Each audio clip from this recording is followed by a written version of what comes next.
জামাতের সাথে জোট নৈতিক বা আদর্শিক জায়গা থেকে নয়, বরং এটি একটি নির্বাচনী সমঝোতা। হাদি হত্যাকাণ্ডের পর পরিবর্তিত রাজনৈতিক প্রেক্ষাপটে বৃহত্তর ঐক্যের পথে নিয়ে গেছে এনসিপিকে। সংবাদ সম্মেলনে এমনটাই জানিয়েছেন দলটির আহ্বায়ক নাহিদ ইসলাম।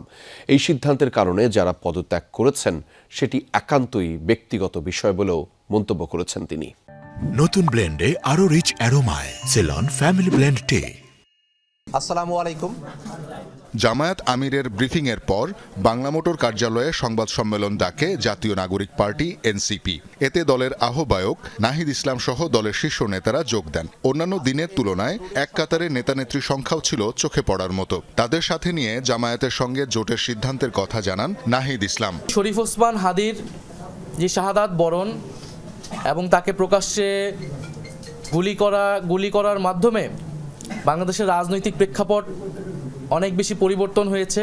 বলেন, বর্তমান রাজনৈতিক প্রেক্ষাপটে সংখ্যাগরিষ্ঠের মতামতের ভিত্তিতেই জোটবদ্ধ হয়েছে এনসিপি। আধিপত্যবাদী কোনো শক্তি আমাদের এই গণঅভ্যুত্থান পরবর্তী অগ্রযাত্রাকে ঠেকাতে না পারে, সেজন্য আমাদের বৃহত্তর ঐক্য প্রয়োজন। জামাতে ইসলামী এবং তাদের যে সমমনা 8 দল রয়েছে তাদের সাথে আমরা কথা বলেছি এবং তাদের যে নির্বাচনী সমঝোতা জাতীয় নাগরিক পার্টি এনসিপি সেই নির্বাচনী সমঝোতায় সম্মত হয়েছে।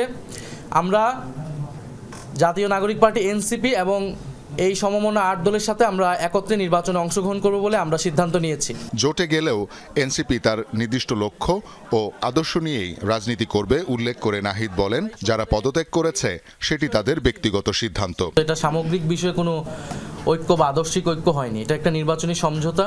তো এটা একটা সামষ্টিক সিদ্ধান্ত এবং সংখ্যাগরিষ্ঠ তারা কিন্তু আমাদের কাছে জানিয়েছে যে তারা এটার সাথে ঐক্যমত্য পোষণ করছে, সম্মতি রয়েছে। যারা বিরোধিতা করছে তাদের সাথে আমরা কথা বলবো, তাদেরকে আমরা আরো বোঝানোর চেষ্টা করব। এরই মধ্যে দল থেকে পদত্যাগ করেছে এনসিপির পরিচিত মুখ ডাক্তার তাসনিম জারা ও তাসনুভা সহ কয়েকজন। বিশ্লেষক আসিফ শাহান জামায়াত এনসিপির জোট নিয়ে খুব উচ্চ কোনো ধারণা দিচ্ছেন না। তার মতে আদর্শগত পার্থক্য নিয়ে এনসিপি কতটা চলতে পারবে সেটাই বড় প্রশ্ন।